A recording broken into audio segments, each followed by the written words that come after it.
Les professionnels de santé, gouvernement et société civile célèbrent chaque 13 mars le rein.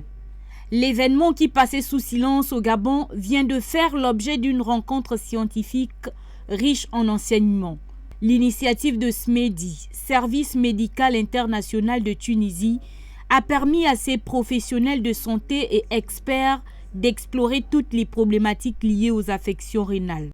Nos résultats n'auraient non plus été une réussite sans le sérieux et l'engagement de tout l'encadrement et du personnel du centre de dialyse de Libreville, aussi bien médical que paramédical, pour leurs compétences prouvées et reconnues ou acquises sur le terrain.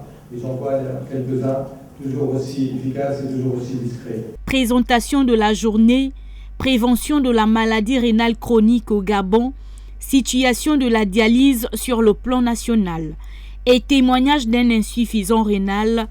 Tout a été examiné ici. L'accroissement de l'incidence et la prévalence de l'insuffisance rénale terminale, la mortalité, notamment cardiovasculaire, qui grève la vie de ces patients, a conduit vraiment à s'intéresser à ces stades précoces. C'est comme ça que le thème de maladie rénale chronique est né, et c'est comme ça, en 2006, qu'on a commencé à célébrer ces journées-là. C'était pour promouvoir la prévention des risques rénals et de ses complications. Donc l'insuffisance rénale, on ne le dira jamais assez, reste un problème majeur au niveau national. La fistule artério-veineuse donc, reste un des accès vasculaires pour permettre l'épuration rénale donc, de ces malades.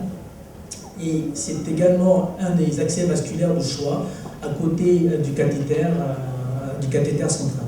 Et à côté de ça, également la dialyse péritonéale qui n'est pas encore réalisée et la transplantation rénale, je pense que qui est avancée actuellement. Le manque de statistiques nationales, un indice fondamental qui démontre que de nombreux efforts sont encore à consentir pour combattre efficacement l'insuffisance rénale au Gabon.